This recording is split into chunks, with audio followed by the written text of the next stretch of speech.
Okay. Hey, everyone. Um, it's me, Yoko from Umami Mart. Kayoko is here I'm Kayoko. too. Hi. And then we're going to introduce everybody who is on the Japan side.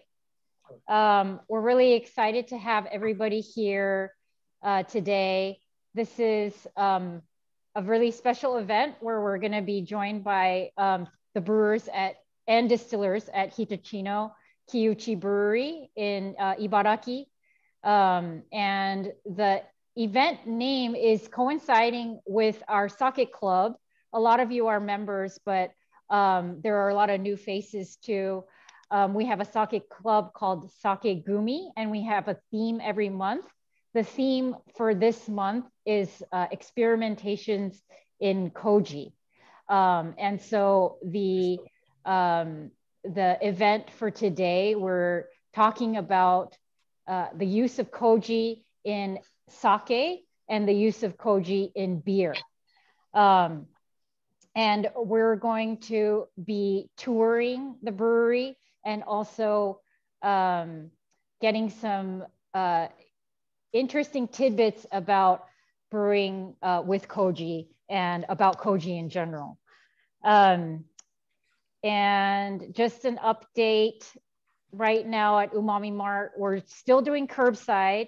We will definitely let you know about new offerings and hours when we decide to change them. So just follow us on Instagram or follow us through our newsletter.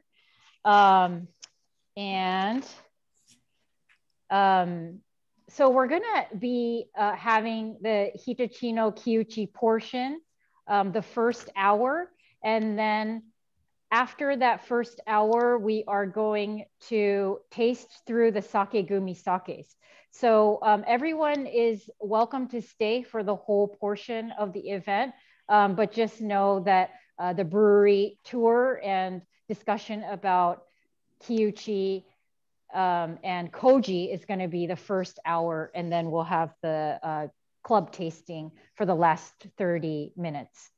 And so now I'm going to introduce everybody in at Hitachino. Actually, we have two people who are going to be joining us.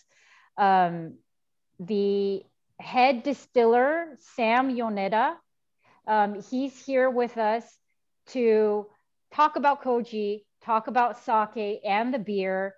And he started out at the brewery making beer, but now he's been distilling for them. So we'll talk to him a little bit about all of those different parts of the brewery / distillery.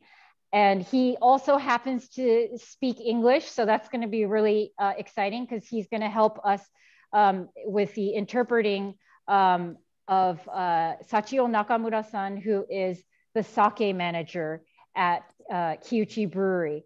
A lot of you are probably familiar with Hitachino. I'm wearing my tenuguri today too. But this is the beer that Kiuchi Brewery brews. And then, but they started out as a sake brewery. So for this month's Sake Gumi, we're featuring one of their sakes, which is the Zen Koji. A lot of you got the Koji pack, so you probably have both of these. So I'm going to pass it over to Sam.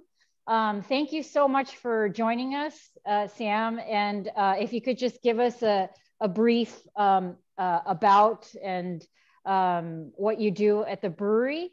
We'll start there. Yep, thank you for having me. Hi, everyone. I'm Sam. I'm a head distiller of whiskey at Kiuchi Brewery. As in the introduction, I used to brew beer for Kiuchi Brewery as well. But Kiuchi Brewery has now been in the whiskey business for about 5 years. So Kiuchi Brewery has been around since 1823. Started out as a sake brewery, and in the mid-90s started brewing beer with the well-known owl logo now. Yeah, Kiuchi Brewery has always been looking to use as many Japanese and unique ingredients and brewing methods for their products, just always to get something new to everyone, everyone to like enjoy like all the techniques, brewing techniques out there. Yes, I mean, Kiuchi Brewery doesn't only do sake, beer, and whiskey. We've also been doing shochu, wine, a lot of different types of liqueurs. We also have Buckwheat's soba noodle restaurant business as well. It's always expanding, always trying to create new products for everyone, and so that everyone can really well experience with us all these unique methods and unique ingredients from Japan. Great, thank you. I mentioned a little earlier about the theme for this month for Sake Gumi. It's experimentations in Koji.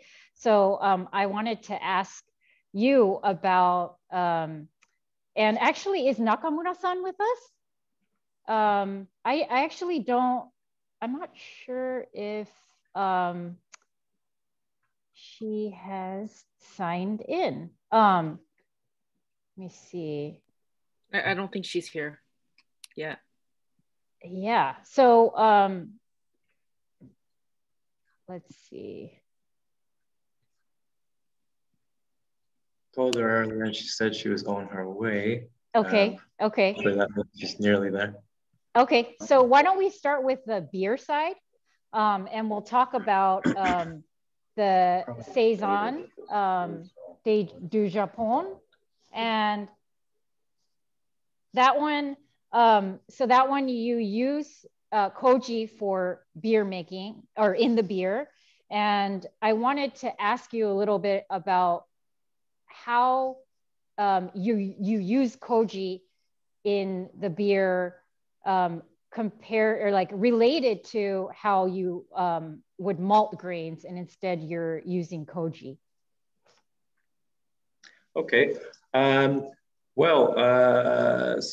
So the saison, saison is one of the standard types of beers from farmhouse ale, and basically the farmhouse ale the whole point of it is to use ingredients from your region, raw ingredients from your region. And it's originally a European style, but how can we make our own Japanese saison?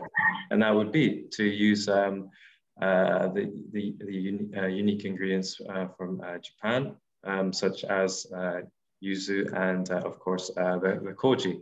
And the koji, we put that into at the early stages of the beer process and beer making process in the brew house. So we'll mash in malted barley and malted wheat, mix it with hot water to activate enzymes and convert starch to sugar. At the same time, we're also in a separate tank.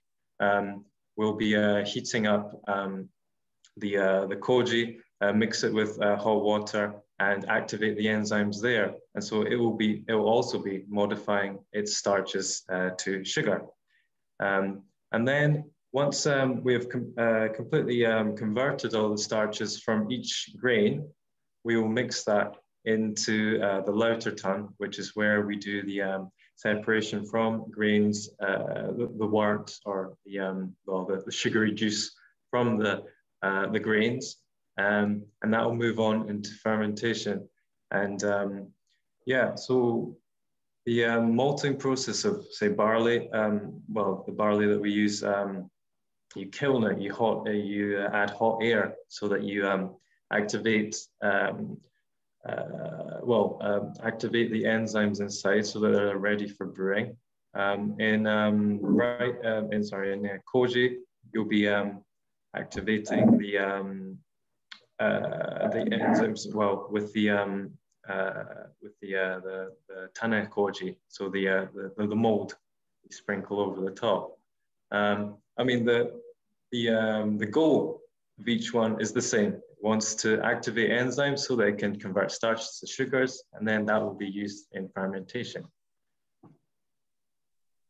Okay, great. And then you had mentioned that, you know, one of the goals of Kiuchi is to incorporate Japanese ingredients to a lot of the beverages that you're making. I noticed that you use yuzu in the saison. How did you come upon using the yuzu, and are there other ingredients in the beer that are notable? So yeah, I'll talk about the yuzu. Well, originally, like saison, the saison's type of the yeast that you use for saison often gives a bit of a citric note, usually orange, lemon notes. We wanted to add to that, adds a Japanese citric note to the beer. And also, of course, it's citric, so it has a bit of acidity, and that also adds to the beer's acidity. And you also get that from the koji as well, because it contributes, produces citric acid, and you get this lovely saison, which is quite a bit light, a bit citrusy, and then it's really good for, say, like a summer. The saison itself, we also use local wheat. So again, trying to use local ingredients. It adds a little bit of a good foam, a good head to the beer. Adds a little bit of silkiness, for the saison, those are the unique local ingredients. Cool. And then we wanted to see the koji that you use for the beer, and can you show us what the koji looks like, and talk a little bit about the type of koji that's used for the beer? Yes. So I have a sample here for you. So the koji that we use is a white koji, and this one we also use for shochu. And so here is the Tane Koji, where hopefully you can see it's a little bit brown, a little bit green, and this is so with the mold sprinkled onto the rice, and it converts into something like this, very white. It looks like a bit, the rice is a little bit, I guess, shriveled, if you like. And this is the stuff that will actually go into the beer. And the white koji is known for making citric acid. And that's why we chose this one for the saison. Okay, very cool. Yeah, we have one of the sakes for our sake club in level 1. The other one is made with white koji. So it's interesting to see a different koji used for the beer versus the Zen Koji. So thanks for showing us that. What can you like just kind of briefly go over some similarities and differences of sake making and beer making? Because I know you're familiar with beer making and sake making.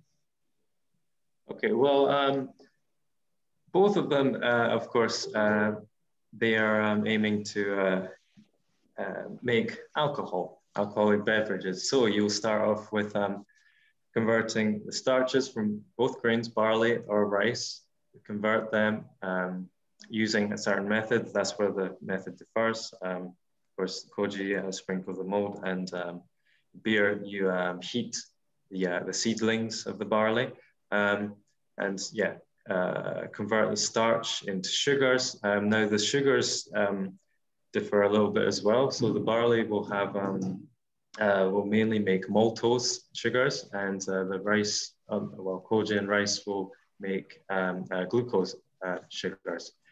And then for fermentation, it changes quite a bit as well.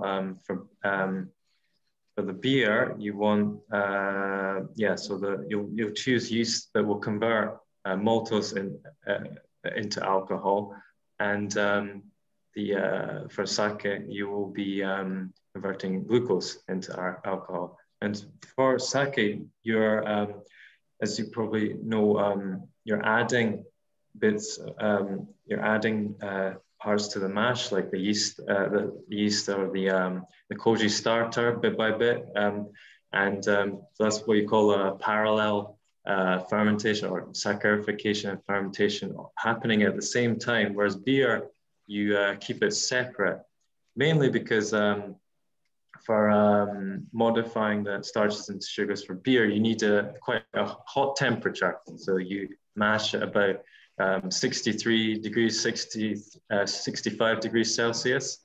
And then you cool it down so that the yeast doesn't get killed, and allow the yeast to ferment the sugars that are made. But with sake, it's at a temperature where they can both of those processes work, and that's how why those are separate, I guess. Yeah. Okay, awesome. And thank you for that. That was very interesting. Can I? Okay, so go ahead. Do you think that I can? There's a couple of beer brewing questions that I have here. May I ask you, Sam, about them? Sure. Okay, Kristen asks, does using koji in the beer brewing process tend to produce higher alcohol in the final product? Okay. So we aim so that it makes a standard beer alcohol level. We use both a sake yeast and a saison yeast, well, this is so that it caters to both types of sugars, and we've calculated it so that you produce the same amount of sugars in the brewing process, so that the yeast can convert the correct amount of sugars to make a certain percentage of alcohol. You can, of course, add more, of course, and make more alcohol. One more question from Kristen. When using koji in beer brewing, does it interact with barley the same way as it does with rice?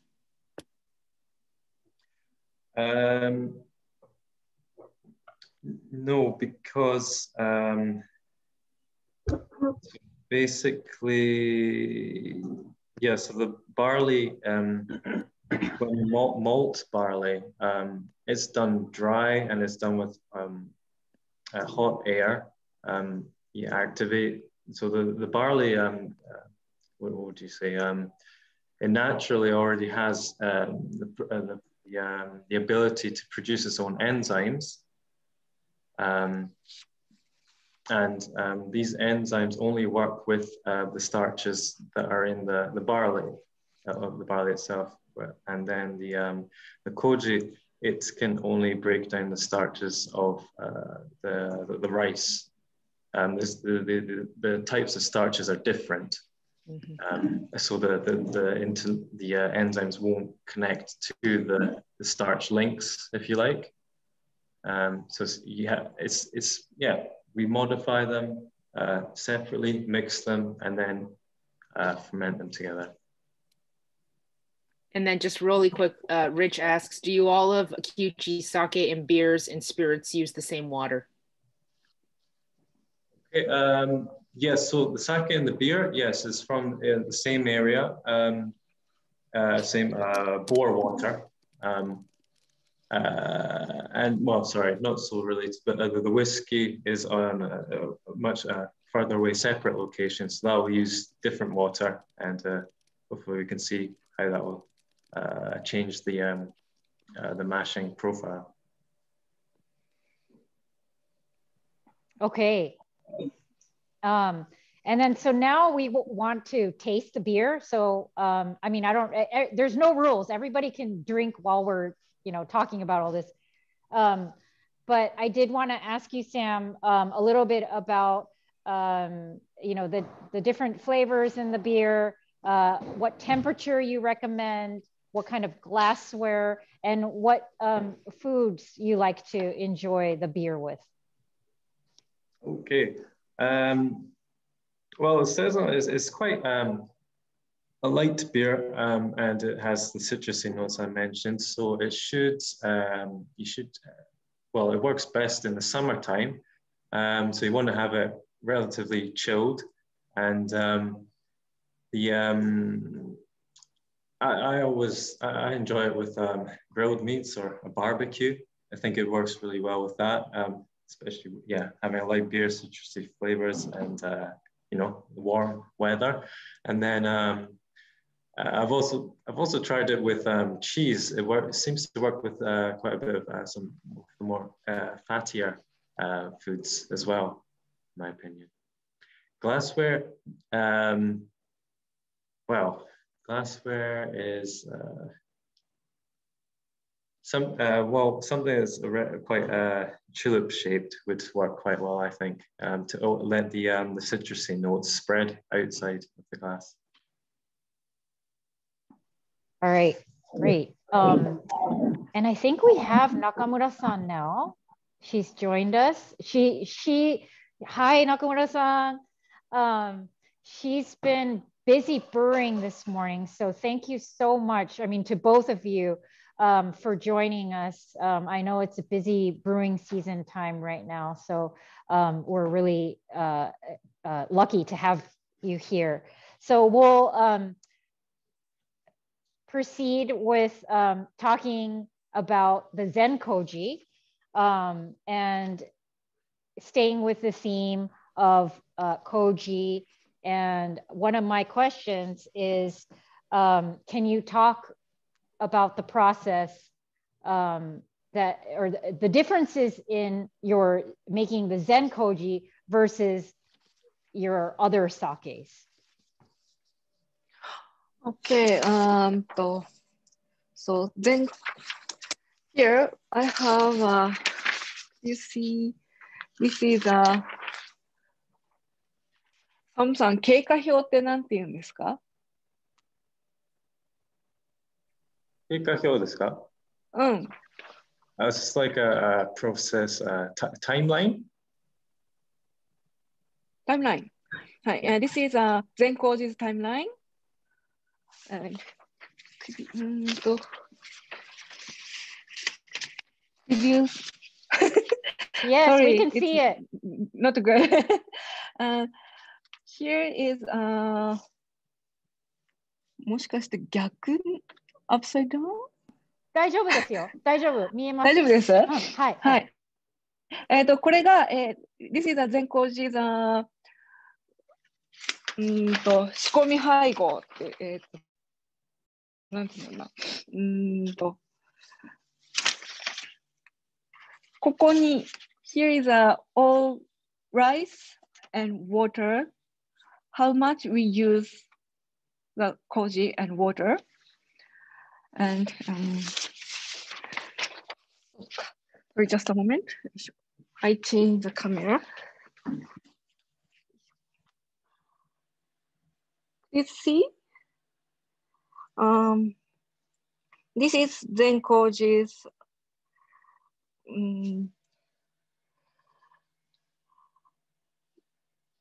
here is all rice we use. And here is we use all Koji's kilograms. And usually we use rice and koji. Here is all rice we use, and this side is only rice, steamed rice, and koji.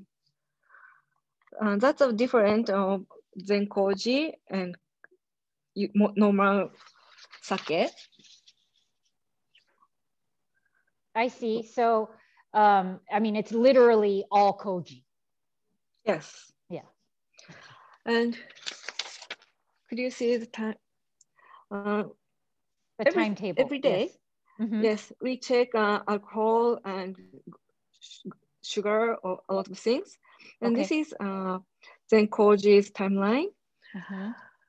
You see that every day increasing, but normal sake is first increase, and about 1 week we decrease.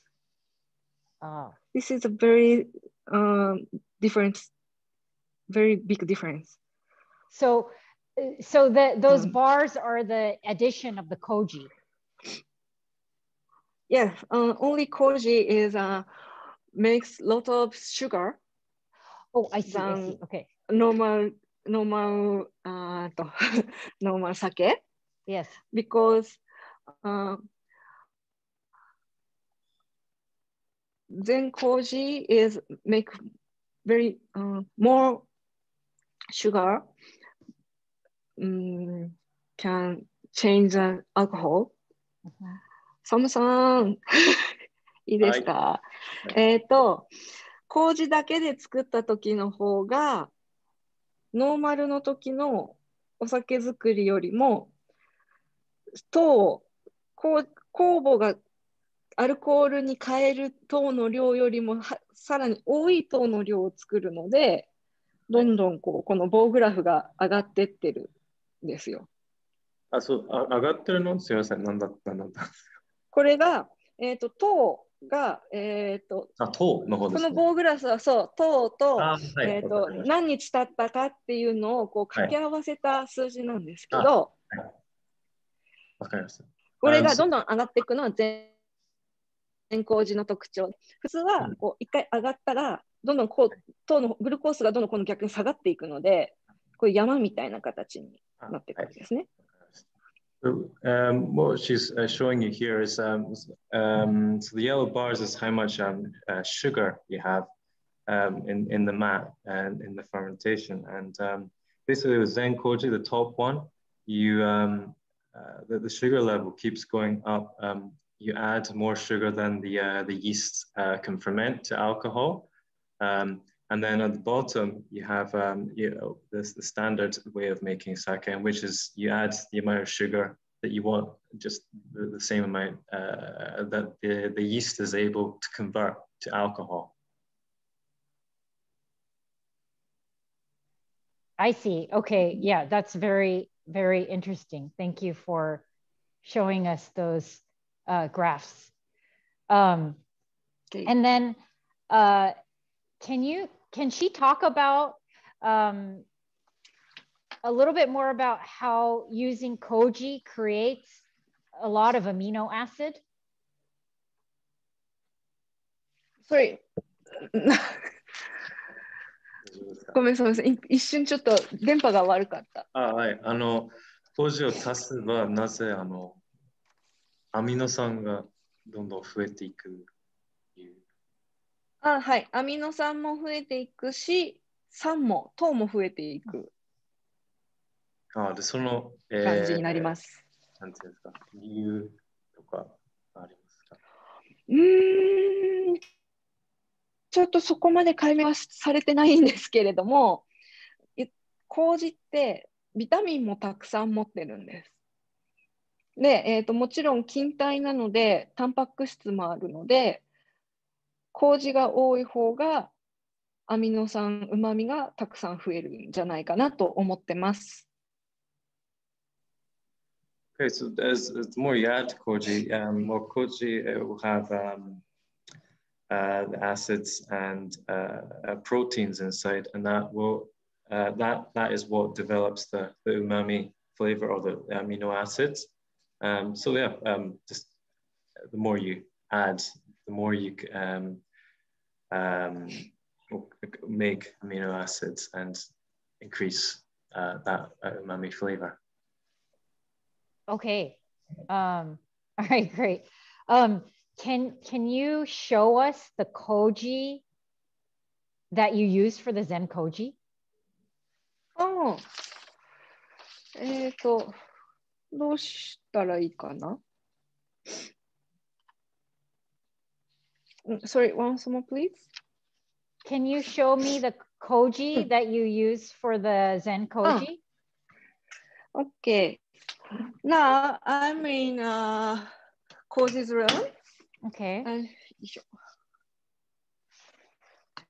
usually we make koji in this room. Could you see? Mm-hmm. Yes. And now we grow up koji now. Camera どこだ?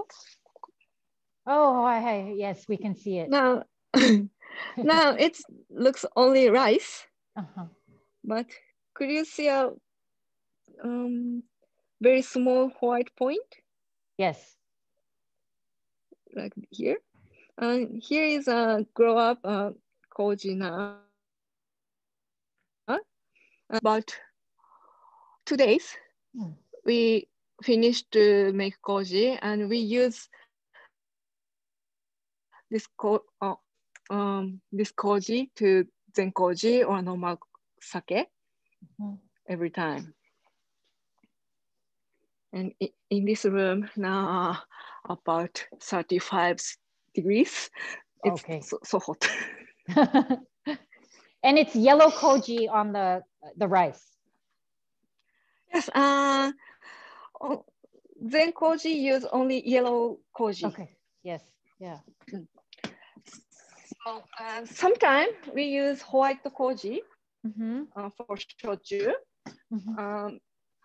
Because of that koji has lots of citric acid, and that citric acid is very not very light acid, and it's when you drink that sake, it's very smooth to drink. Okay. Yeah. And then you can show us this in the tour, but I wanted to ask, why do you age the Zen Koji for 5 years? So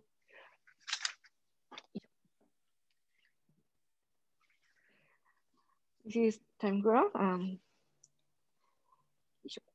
Here's final rate. 日本酒度でマイナス34。サムさん通訳お願いします。はい、日本酒度でマイナス34というと結構甘いんですね。で、その2段目が酸度、総酸で 4.2 あって、アミノ酸が 1.8 あるんですね。そうすると、すぐ飲んでしまうと、ちょっと酸がきつすぎて、何を飲んでるかよく分かんなくなっちゃうんですよ。味にまとまりがなくて。なので、熟成させて、味がこう丸くなったところで飲むとちょうどいい。通常の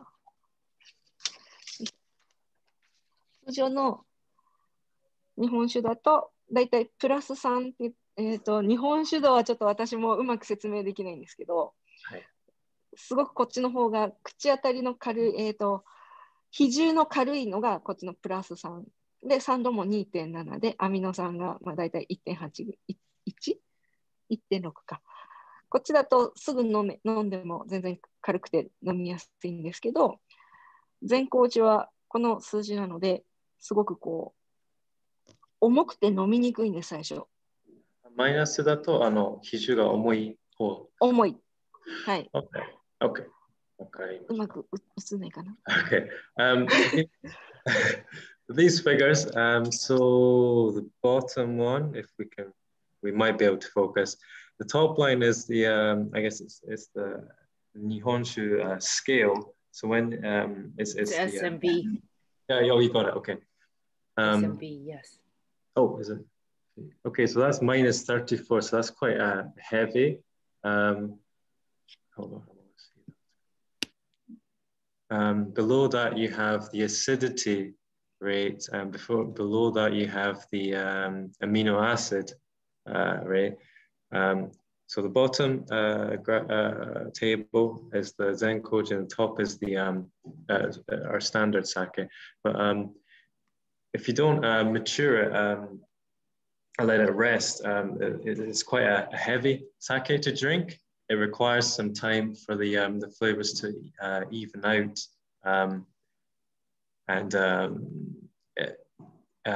Yeah, so the Zen Koji at first is a little bit too acidic to drink comfortably to enjoy drinking. Yeah. Okay, so it kind of mellows out with time. Yeah.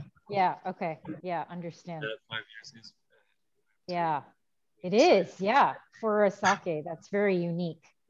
Okay, and then if you could describe again, we want to taste it for. I'm sure a lot of people are already tasting it, but what temperature and glassware and food pairing suggestions do you have for the Zen Koji?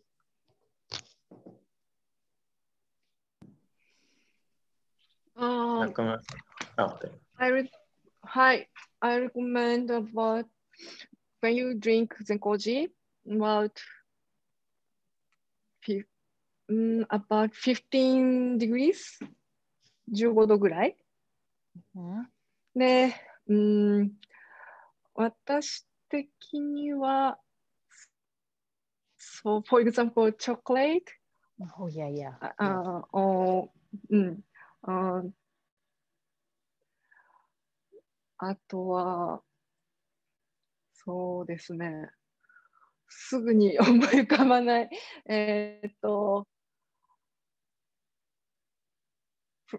フライチキンのちょっと濃いめの味付けなんて言ったらいいんですかね。Something kind of rich. 濃いめの味付け。はい。Yes. がおすすめです。Yeah. Yeah, I had it with duck pate and it was very good.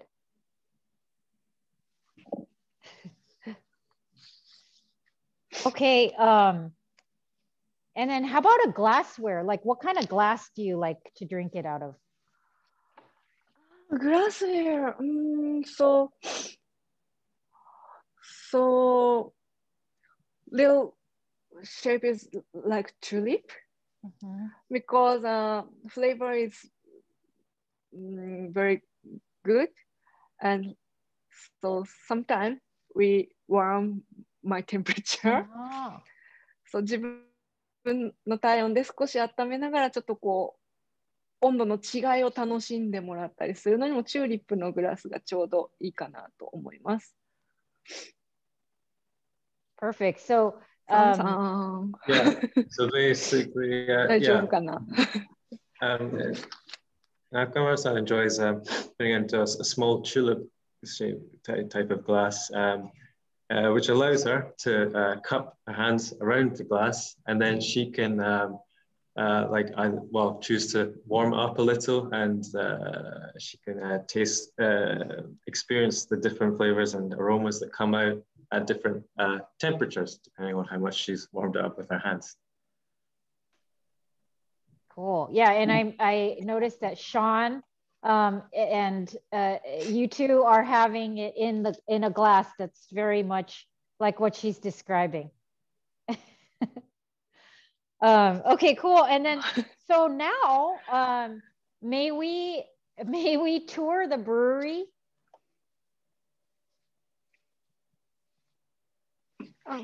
Can you show us around the sake brewery, please? Thank you. And then if you can describe it, and of course Sam and I can help with interpreting if you need. Okay. Now I come to that we call kamaba. Here we wash rice and steam rice. So this is a rice washer.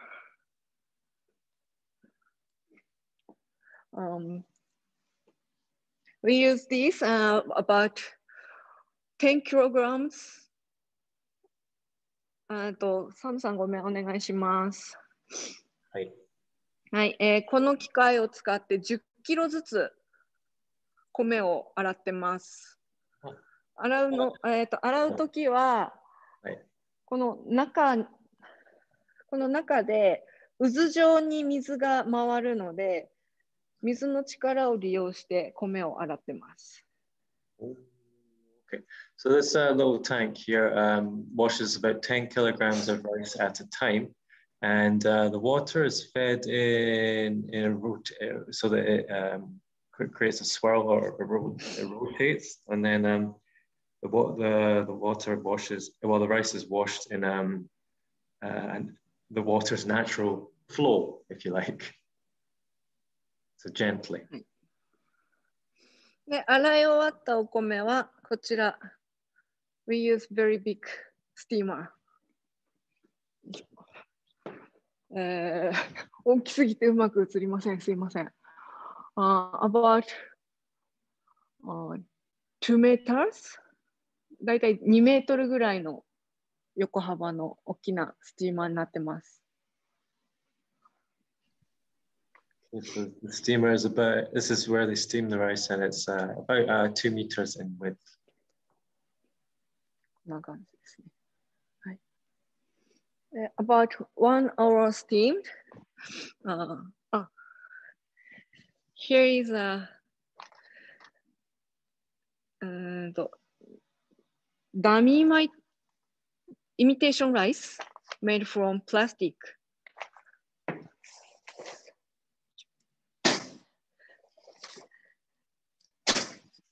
サムさんお願いします。こうやってダミー米を底に一面に敷くことで、細かい蒸気でムラなくふかすことができるように、こういうダミー米を下に。Okay, so at the bottom of the steamer, they lay out dummy rice, plastic rice, and this lets the steam come in very thin vapors come up through and divide well through the actual rice when you steam it.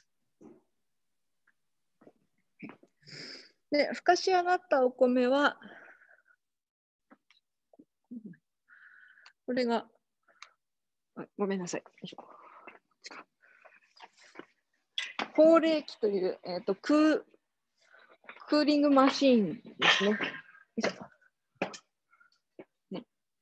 これクーリングマシーンの方に移して、お米の温度を下げて使ってます。動かします。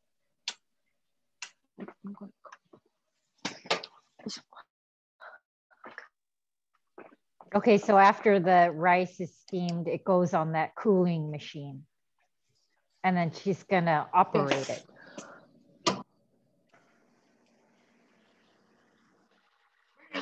Noisy.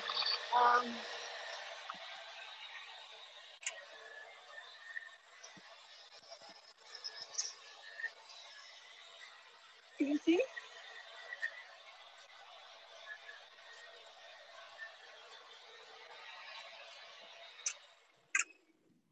今のが、お米をバラバラにこう分解してくる核細胞と呼んでるんですけど、こういう棒があって、これが回転することでお米をほぐしながら、コンベヤーの上をお米が動いているところで、風をかけて冷ましています。Okay, so the steamed rice goes onto that conveyor, and that long rod with all the prongs sticking out will separate out any clumps of rice, make sure that it's all even, and then cool air is blown into the rice to cool it down, ready for the fermentation.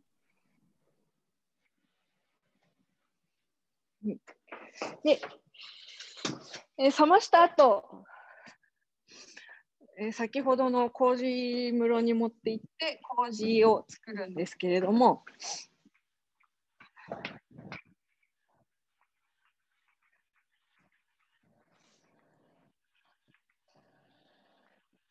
麹を First, we make koji. Koji. We start to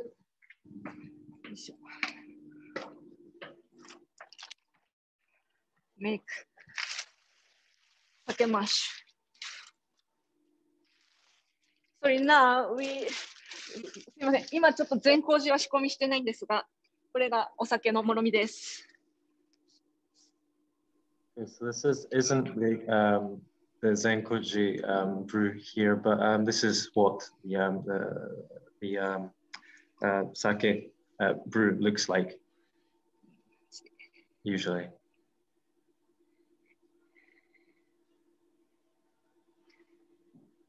約25から30日この中で毎日この解棒という棒を使いながら攪拌作業をしてお酒を育ててます。Okay, so this would be allowed to ferment for 25 to 30 days. And what she's holding there is the kaibo. Every day they use that. It's very manual, but they use that to make sure that the yeast and the rice is mixed all properly. Okay, I have one question that we should probably ask right now. What does it taste like at this stage? これが今どのタイミングかってことでいいのかな。今のタイミングでどんな味しますか？今のただただ甘いです。Incredibly sweet. Because it's 発酵が始まったばかりであまりアルコールが出ていないのでまだ甘い状態です。It'll be incredibly sweet because this is only the start of very beginning of fermentation. そうそうライク甘酒ってどなたか書いてましたけど、はい、甘酒みたいな感じ、甘酒よりちょっとこうアルコール感じますけど甘酒みたいな感じです。What temperature is the sake mask? Is it room temperature? No, today this moromi is about 13 degrees, and so when we make sake,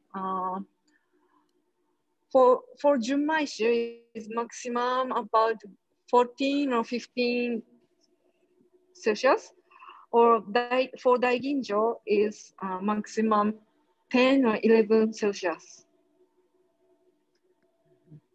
Zen Koji is same as Daiginjo.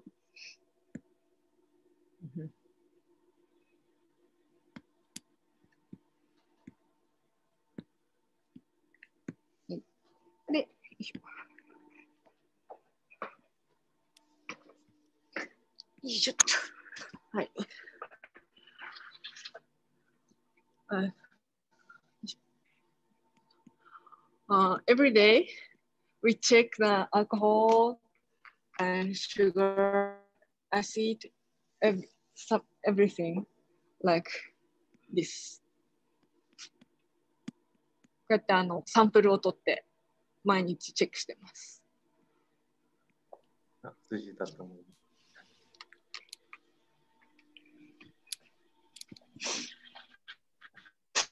That flask, it was every day. She says they check the mash and see how it's doing.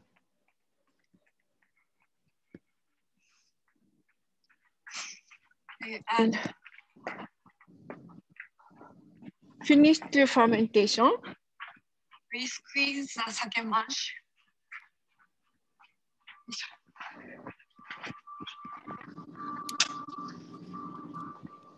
Here's filtering room. Cool. Right. We use this machine to filter the sake mash. about 30 days after to making.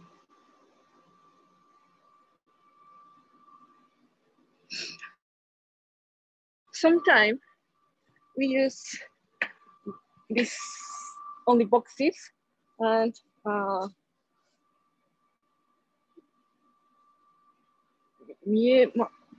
っとさ取りにくいな。大丈夫かな。こちらは大吟醸を絞る時の船になります。It's a machine for 大吟醸 squeezing. Okay, so yeah, it's a Shizuku press. Yes. When we use this, about 200 bags,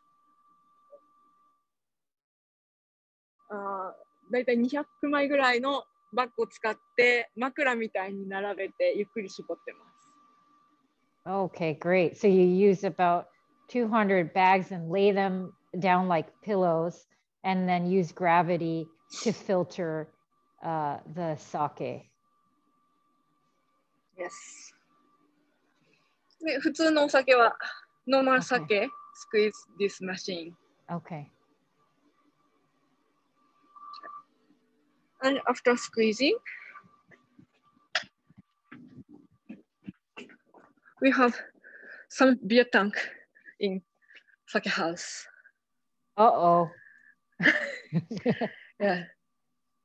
こちらで、1週間ぐらい檻を取り除いてから熟成させて瓶詰めしていきます。Okay, so you put the sake in there and then let the sediment fall, the ori, and then you age it in this. If including ori, it's not a good taste after the matured, and we separate the ori, so matured sake. Sometimes we use that ori, for, you know, くらしずく little cloudy sake we make. That time is not in separate ori. Okay, yes, yeah, we actually have a brewery here in Oakland and we sell orizake. And so some people have tried that. It has a slight bitterness, but it can be quite delicious. But I understand why it's usually removed. But I think some of us here have had the ori.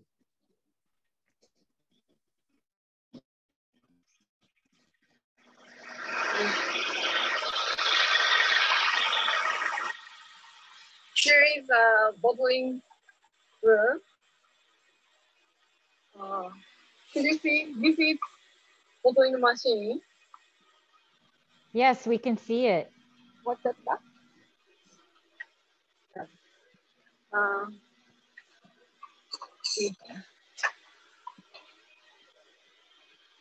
Bottle is coming andこれがこうボトルが一周すると詰め終わる感じになります。あ、ちょうど動く？今動かしてくれるんで。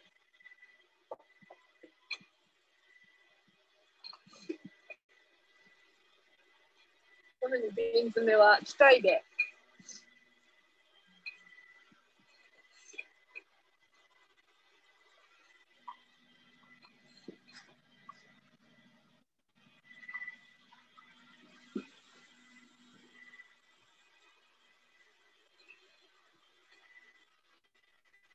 Which sake is that one?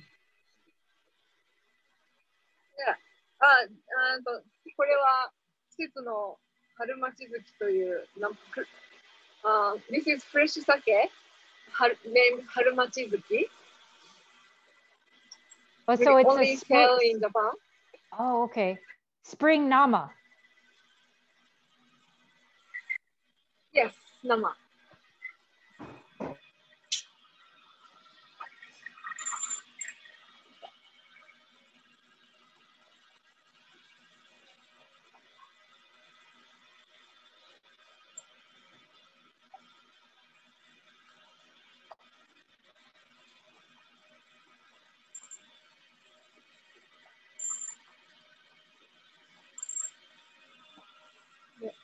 Now, on the ground and now 今キャップが乗ってるだけなんですけど、この後ここで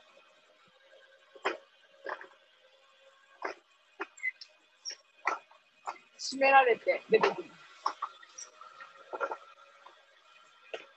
はい、こういうふうにして瓶詰めをしてます。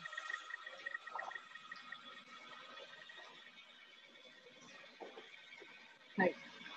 A lot of people are requesting this sake, but I don't think this is exported to the US.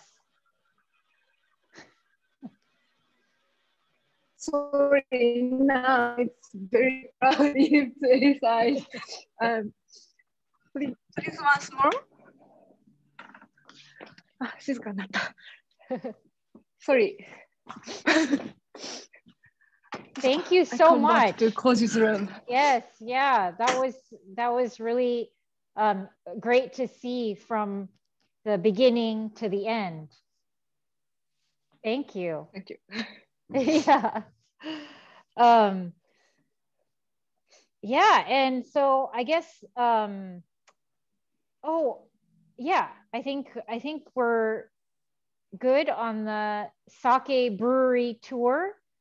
That was very informative, and hopefully someday we can get the nama. Everybody is chatting and they want to try the nama.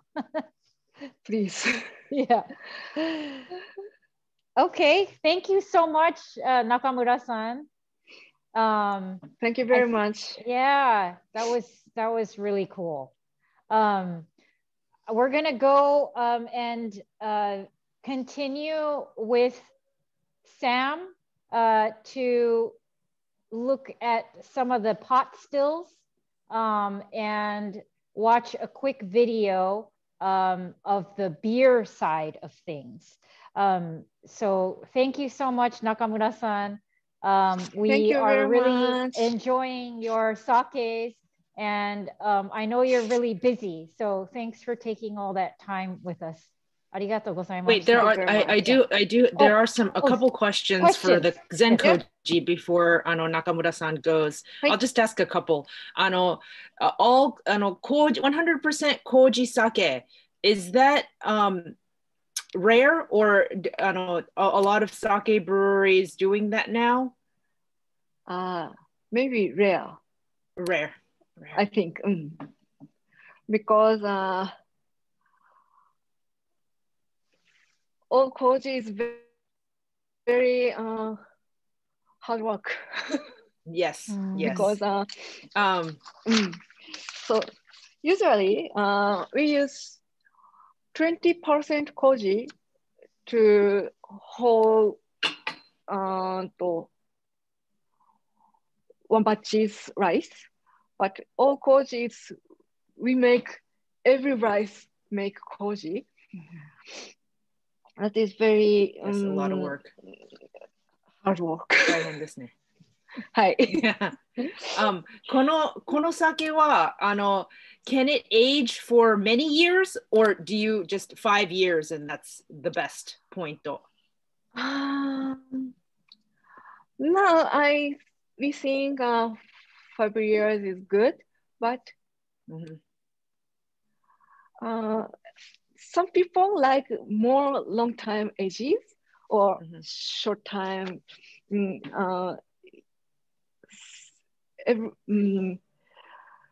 お酒はどうしても好みに分かれてしまうので、私たちはちょうど今がちょうどいいかなと思って出してるんですけど、お家で開けずに少しまた涼しいところに置いといてもらえれば、また味が変わっていくんで面白いかなと思います。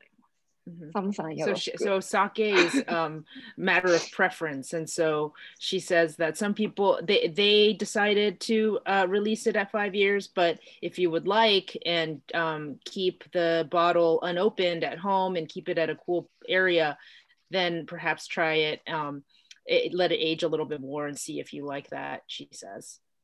Okay, and then 色はこれ熟成は is it in stainless or wood? In a glass, bottle? In a bottle. Oh, so it aged in the bottle. So Yes. 色は does it come from the oxidation then? No. Okay. Natural from Natural, yes. Maybe amino acid and glucose is lots of glucose and amino acid include sake. You know, なんていうんだ、カルボニル反応。サムさん、なんつうんだっけ。糖とアミノ酸が結びつくとカラメル色になっていく。Oxidation. Yeah. あ、そうですね。はい、酸化、オキシデーション。Yes, yes. Yeah. And change the color, like. Right. And then, okay, last question. 味の方は the taste, do you think it's the koji or is it the aging or is it both?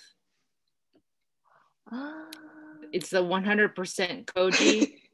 Yeah. Maybe. Like Mark says it tastes like Marsala sherry. Like sherry っぽいと思って、do you think that's because of the koji or is it because of the aging? Maybe agingが大きな理由ですけど、麹が持ってるアミノ酸がそれにさらに輪をかけてシェリーみたいな風味を出していると思います。Yeah, she says, yes, aging, but the aromas from the koji. Yeah, because it does taste, the aged part is really pronounced, but then it also has a little bit of like a soy sauce, like a shoyu flavor from the koji. So yeah, it is very like sherry-like, but then it has something else going on, I think, from the koji. Like mushrooms. Yeah. We do have a couple more questions, but I will email everybody answers to the additional questions, and so we can continue the beer tour. But thank you very much, Nakamura-san. You're welcome. Thank you very much. Thank you. Thank you. All right. Okay, so Sam, we're going to, so the beer brewery is under construction. So we're going to watch a really quick video. It's like a minute. And Sam, I'm gonna toss it to you, and you are going to narrate this short video, which shows the beer facility. Okay. Yes, so like I said, the beer brewery, it's been around since the mid 1990s, sorry, and it's quite a large beer facility. It does about 6,000 liter batches. And I will share my screen so I can show you this video.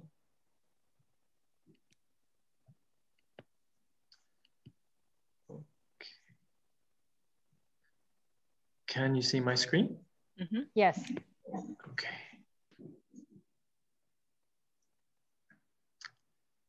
So this is the outside of the one of the big warehouses we have for keeping all the well, the beer, the bottling kegs. It also has a lot of storage tanks in here. And the main part I'm going to show you is the brew house. This is me about 5 years ago. So this here is the brew house, and we have a lot of big stainless steel vessels, and these vessels all have a different job. I think, what was it, 1, 2, 3, 4, 5, 6, 7, and we got 7 different ones in there. And so on the right here we have the Mashtown, which is where we put in the barley, milled barley and the hot water, activate the enzymes for starch conversion. And next to there, that's actually for the saison. That's where we basically, well, cook or heat up the koji for when we want to start to activate its starch modification.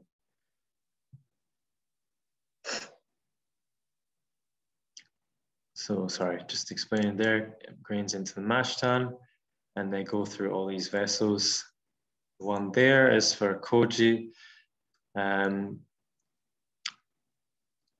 Behind here is a mixing tank. We also have, at the back there, that's the kettle. That's where we boil the wort or the mash, and that is where we add hops, and we also actually add in some of the other ingredients like yuzu and that, just to make, this is partly to activate all the hop acids and that, but also to mainly to sterilize the wort so that it doesn't get any strange bacteria or whatever later in the process. And here is the finishing tank, a whirlpool, which separates the hops. And this tank, so it's called the lauter tan. This is where we separate the grains from the sugary juice, the wort. And this vessel is a very special vessel. It's basically a giant pressure cooker, which we use. Hopefully you've heard of our beer, the red rice ale. This beer uses this red rice that needs to be pressure cooked in order for it to gelatinize and liquefy for starch modification. Okay, and what I want to do is show you the brew house over in the whiskey distillery. It's quite the first 2 stages. So the conversion from starch to sugar and the separation of grains from the juicy wort. Those 2 tanks, the mash tun and lauter tun, are the same in the whiskey process. At first, you're basically making beer, except we definitely do not, we don't add hops to whiskey mash. So hopefully you can see. Let me turn on the lights. This is our whiskey mash house or brew house. So over, raise your hands. Here we go, this one. This is the mash tun. So grains will come up on a conveyor, get mixed. Where's my hand? There, in this masher, and it'll mix the grains in with hot water. And hopefully you can see, we've actually mixed this one, but there's a large action to the bottom. It's good mixing, make sure that all the enzymes spread about the barley, convert the starch to sugar. It then goes on into the lauter tun, which is the process we're going through at the moment, I think. Sorry, there's a bit of a reflection, but there's large rake arms which keep the mash well mixed, and basically you see there's the grain bed and the sugary wash, sugary mass, sorry, and that's going to be separated underneath through like a a plate with a lot of perforated holes, so that just the juice, the sugary wort, goes through onto the fermentation tanks. And probably the most, well, the main attraction of any distillery are the pod stills. And this is where beautiful. Wow. So in these pod stills, we'll put once, so like here, you'll mash and create sugars for fermentation, make alcohol. You basically make a strong beer, 7% beer, and then you put it straight into this pod still, boil it, and then you separate the ethanol from the wash, what we call it, the fermented mash, and that will give us something quite clear, a clear spirit. It will condense on that really tall tower there, with a heat exchange through with cold water. So the ethanol steam will become liquid, and then pour through. This is what you call the spirit safe. Sorry about the reflection. See in here, there's a couple of little bowls in there. That's where the spirit will pour, and you can measure alcohol and stuff through there.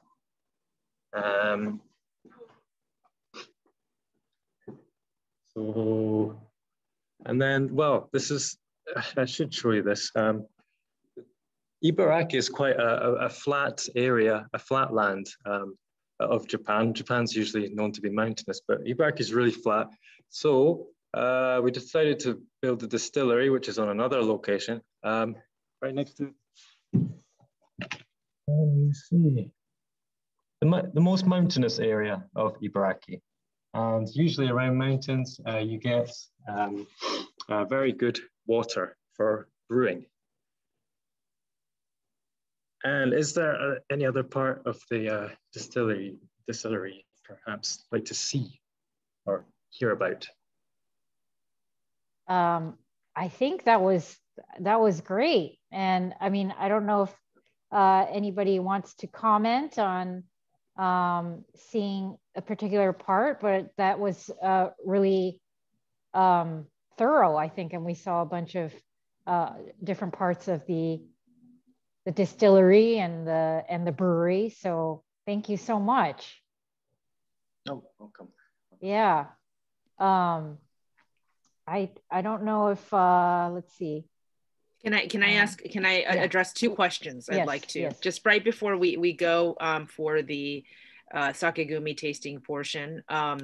Sam, can you talk a little bit about the size of your brewery among big corporate, like more corporate breweries, like Asahi or Sapporo, and like what it's like in Japan to be an independent brewery? Right. Well, you hope maybe perhaps know there are the big four breweries in Japan. Was it Sapporo, Suntory, Asahi, Kirin? They hold a massive share of the beer market.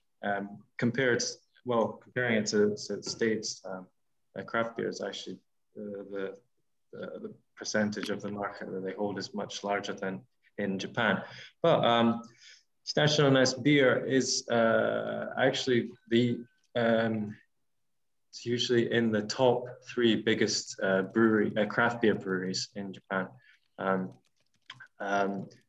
It's quite a big, quite a challenge to be put beside like big names like Asahi and Kirin in the supermarket shelves. But actually, the craft beer, our craft beer has been spreading a lot in like convenience stores and supermarkets. You'll see, yeah, being independent as well, it's allowed us to incorporate a lot of very diverse techniques and ingredients, use our history of sake brewing techniques as well. Yeah, I'm sorry to the big four, but they make very, bland mainstream beers, I feel like. What kind of hops do you use? Does the Koji in beer brewing affect the choice of the hops? Oh, well, I mean, yeah, for the saison, yeah, some of the hops are more towards the tropical or citrusy flavors. We usually get those kind of hops from New Zealand. Of course, for like beers that follow a more standard recipe, we'll use things old generation hops from say Europe, Germany, the UK.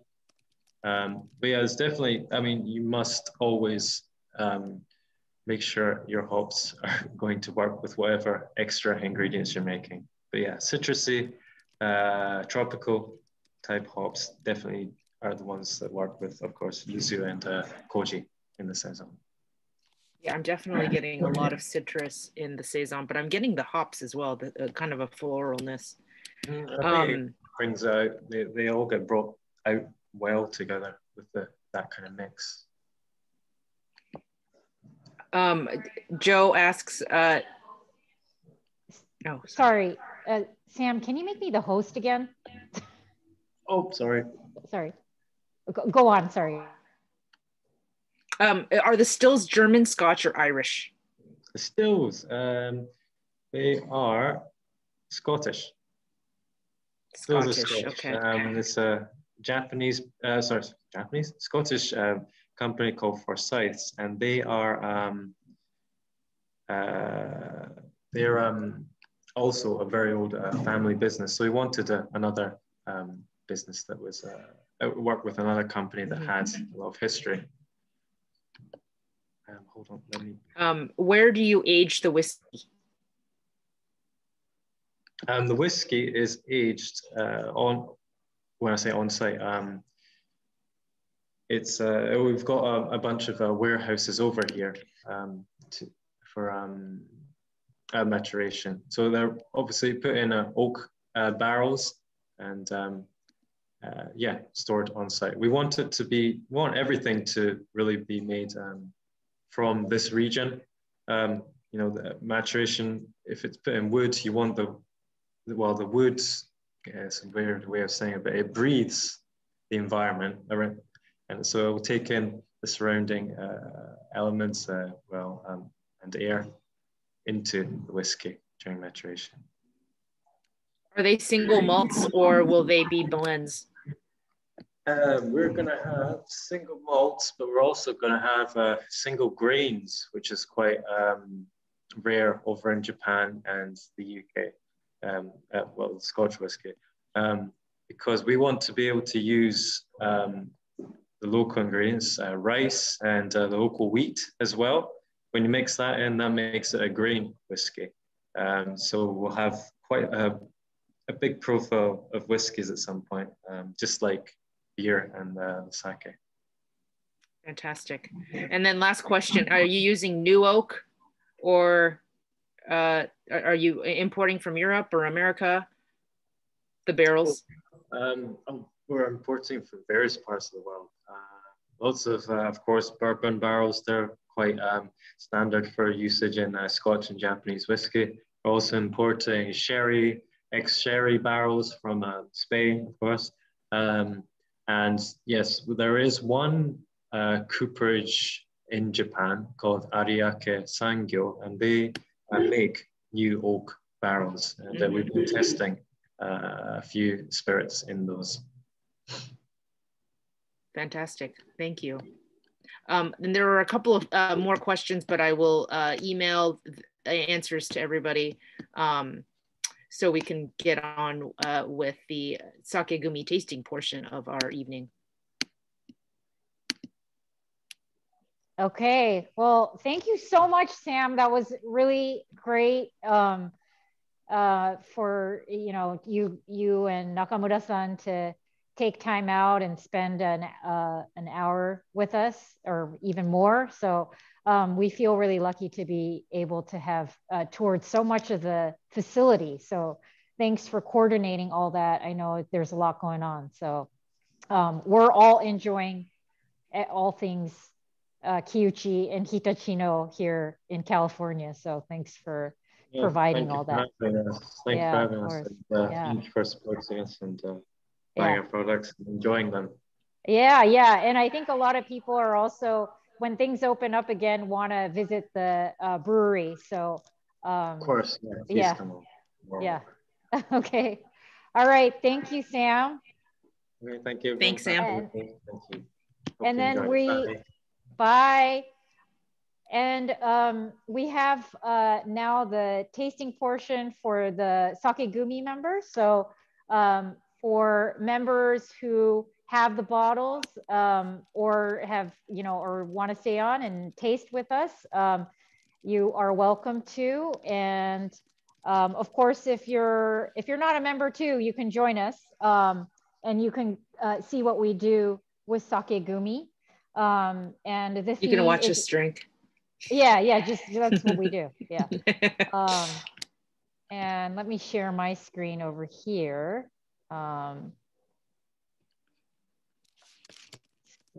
This. Oops. Okay. So the theme for this month, as you know, is Experimentations in Koji, and I have been planning this theme for almost a year now. It was something that actually I was inspired by Den Blanc when they came out with their white koji sake in the summer, and I really wanted to know more about different types of kojis and their use in sake making. It's pretty rare to see different types of koji made or used for sake making. Yellow koji is the standard type of koji used for sake. And then white and black koji is often used for making shochu. So the first one actually for level 1 is the Mutsu Hasen Tokubetsu Junmai. That one is pictured here on my slide. This one is made with white koji. And actually this brewery, they only make sakes with white koji. And you'll see here a beautiful facade of their brewery at dusk. It's in Aomori, that's on the main island, but at the very northern tip. So it's just across from Hokkaido. Oops. And this is, so Hachinohe Shuzo is in Aomori. The Seimai Buai, so the rice polishing ratio for this one is 60%. Hanafubuki, that's what makes it tokubetsu or special, Junmai. The SMV is plus 1.3. So it's not that high, not that dry, also not so sweet. The koji used again for this is a white koji. One of the things that happens when you use white koji is that there's a lot of citric acid, and the method that they use for white koji is called koon toka, and that's high temperature fermentation. This is also what Yoshi used for his Den Blanc. Basically, the white koji is less active than the yellow koji. So the higher temperature accelerates the fermentation. And then another thing is that because it's high in citric acid, there's no need to add additional acid, usually lactic acid, when you're using yellow koji. I love this sake because it's, it's kind of, it has that citrusy flavor, but it's quite mild and it's very drinkable. And not as acidic as you would expect a white koji sake to be. The Den Blanc is much more pronounced. There's more citric acid, but this one is really nice. it has a hint of the citric acid, but it's dry, it's crisp, it's fresh. And I like those subtle flavors in this sake. So I actually really liked it with crab with a squeeze of lemon. It was also really good at several temperatures, chilled or warm. So I don't know if you saw me when you picked up your sakes, but I've been telling everybody to just like steam a crab and have all these sakes this month with these sakes, because the pairings have been really good with crab. So can I just ask real quick? Uh-huh. Rita earlier had a question during the brewery tour. Does yellow koji produce less citric acid than black or white koji? Do you know, like, does yellow koji even produce any citric acid? I had just said like probably close to zero, if any, but... I don't know exactly the how much it produces, but it's not the main acid. So yeah, when with the white and the black, it's definitely citric. And then with the yellow might be more like glutamic, or and it works with the lactic acid. I mean, you typically add the lactic acid, but if you're a Kimoto or a Yamahai making a sake with the yellow koji, it will produce naturally occurring lactic acid. So you get a little bit more of, like, with yellow koji, it's you get that umami. It's a little bit more creamy flavor than something like sake made with white and black koji, which is a little bit more bright and citrusy. Okay. Great, thanks. Yeah. So how did Sake Gumi members like this? Your description sounded great, but you're also very good writers. Yeah, you know what? I can't see the chat, so I'm not sure if there are comments on this, but I felt like it was a really good food-friendly sake. I know that Kayoko enjoyed this one quite a lot too. So I'm not sure. Hold on, let me see if there are some comments here. Okay, so of course, the second level 1 sake, it's the Zen Koji. And we heard all about it today. That was pretty cool that Nakamura-san took us through the brewery and showed us the koji room, and talked about the koji here. Definitely, the sherry, the raisiny aspect of this sake is so interesting. There's like soy sauce, prune, nuts. Like, I'm just getting like a basket of all these very like rich kind of fruit nutty flavors that are really delicious. And then it's been aged for 5 years, so you definitely get a lot of the flavors that you would find in other aged sakes as well. This is made with all yellow koji. So, and that's the facade of the brewery. Let's see. And here's the koji room that she just showed us. Oops. Okay. And then here you'll see a little bit of the stats here. So it uses Kitachi Nishiki rice. It's a local rice. And the SMV, as Nakamura-san had stated earlier, is very low. I think that chart showed -34. So this is interesting because the finished product is -18. So that, I guess that's what the 5 years does.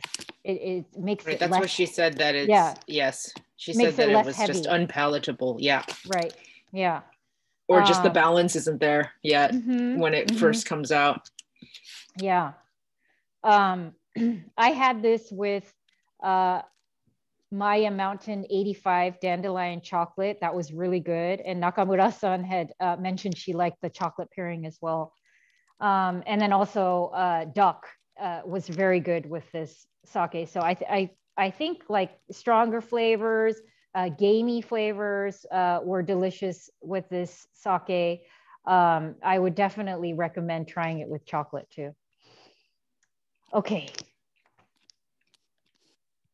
And you know, actually, we had it right out of the fridge, and I haven't had it cold, and it's nice out of the fridge as well. Yeah. Yeah, it is. Oh yes, Zen Koji with prosciutto. Yes, that's what I'm talking about. Okay, the level 2 bottle 1 is the Kurokabuto Muroka Junmai Daiginjo. This is the tasting room entrance. They're in Fukuoka, so that's in the southern, in Kyushu, the southern island of Japan. They also make shochu, so it really makes sense that they make this sake with black koji.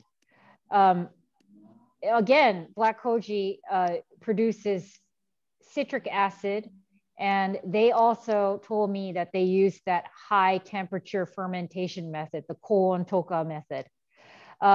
Lots of fruit flavors. I mean, this is a daiginjo crowd pleaser, but then it has that tartness coming from the kurokabuto. So I liked that contrast of you have these kind of sweet, fruity, tropical flavors, but then you have this nice, like, kind of layered yogurty tartness to the sake as well. One of the things. What's the kurokabuto? Kurokabuto is like a black helmet. Is that what you're asking? Like, no, you said you get you get like flavors from the kurokabuto, or that's not an ingredient. It's oh no. Yeah, just got you. Okay, sorry, I misunderstood. From that sake. Yeah. Okay. Yeah, and one of the things that the brewer said, I asked him why he decided to make a sake with black koji, because I'd never seen that before. He said it was because he wanted to make a sake that would pair with flavors other than with Japanese cuisine. And so then I asked him what are his favorite pairings, and it was seafood escabeche. And it was so specific, but we had this pop-up the other day with Casa de Que, and he made an escabeche pairing for this specific sake. And it is indeed a delicious pairing. But I also had it with some Munster, and it was very good too. Chilled is really good for this sake. Room temperature is great too. But I think my favorite temperature was chilled for this one. Oh, and this one was also where the brewer said that he likes to have it with ham. So yes, Nikita, yes. You should try this one with the prosciutto that you just had too. Yeah. Okay, this is the level 2, bottle 2 coming from Tsuchida. Tsuchida is a brewery in Gunma, and the toji comes from one of from a brewery in Akita. Oh my gosh, I'm like forgetting the name of the brewery, but it's one of my favorites. But we don't get it here in the US. Anyway, so Aramasa? Yes, Aramasa. Yes. So he came from Aramasa, and they do all kimotos and yamahais at this brewery. So all lactic or naturally occurring lactic acid. Here's the team at Tsuchida. They had told me that most of their team is in their 30s or younger, so a very fresh-faced crew there. And then they're in Gunma. They're using Asami no Yume. That's another local rice. The SMV is quite low for this one. And you'll also notice that they use yellow koji for this one. But what makes it unique is that they use an old gene of yellow koji that's usually used for shochu. And the reason why it differentiates, like there's a yellow koji used for shochu versus a yellow koji used for sake. The yellow koji used for shochu creates black sake leaves. And so they don't really like to use it for sake making because it makes the whole brewery black. but the reason why they wanted to use this one, despite that, is because this koji is really robust. So they can do it's kind of the opposite of koon toka. They'll set the temperature really low, the fermentation temperature really low, so that it'll ferment despite it being a lower temperature than usual, because the koji is so strong. So I thought that was really interesting. And one of the outcomes of that lower temperature fermentation is that the lactic acid is really pronounced in the end product.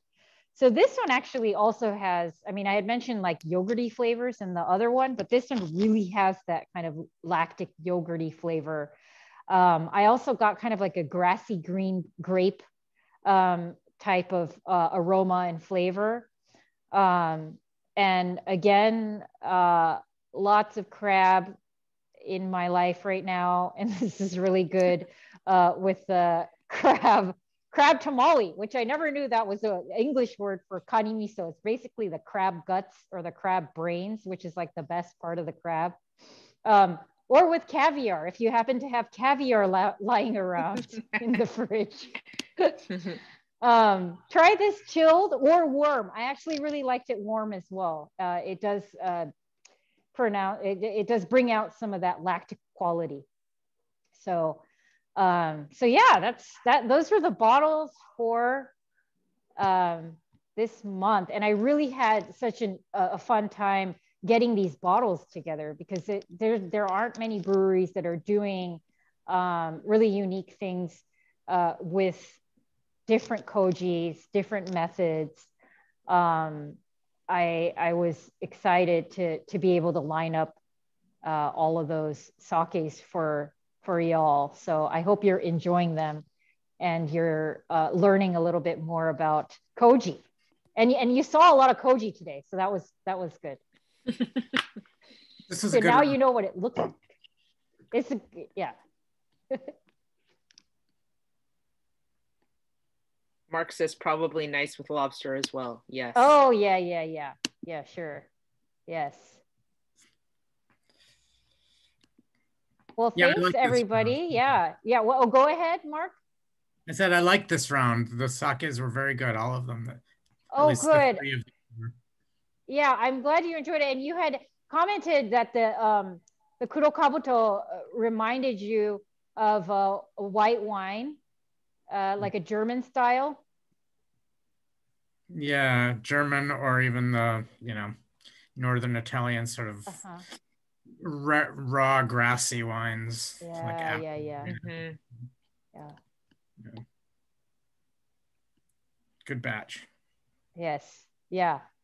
Well, I'm really glad that they all got here on time. I mean, this is a challenge right now. A big issue is that everything is delayed and we don't know when things are coming. And even we're ordering these bottles about 5 months out to plan for the club, 5 to 6 months. And one of the great things is that we're getting really fresh bottles. Like this one is a October bottle, which is great. One of the other ones is like a November bottle. So it's really exciting to like specially order these cases for the club, and they get here. It's only for Sake Gumi. They're fresh, but sometimes the timing is a little bit off. Actually, the Zen Koji, we were like freaking out for 2 weeks, but it got here on time. So we're really excited about that. But yeah, I think things are going to get better as far as like all of that. But I'm always really happy when we can deliver on the theme and talk about and nerd out on all these things. So thank you. Thank you, Yoko. Yeah, thank you.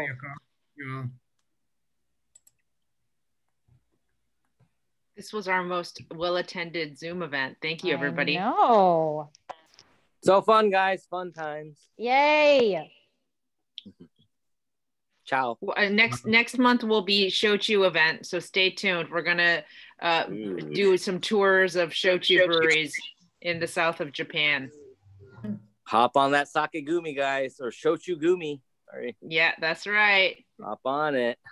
Shochu Gumi drops on Monday, and that's a quarterly program.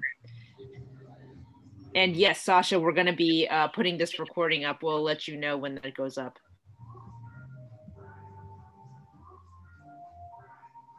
Great. Ooh.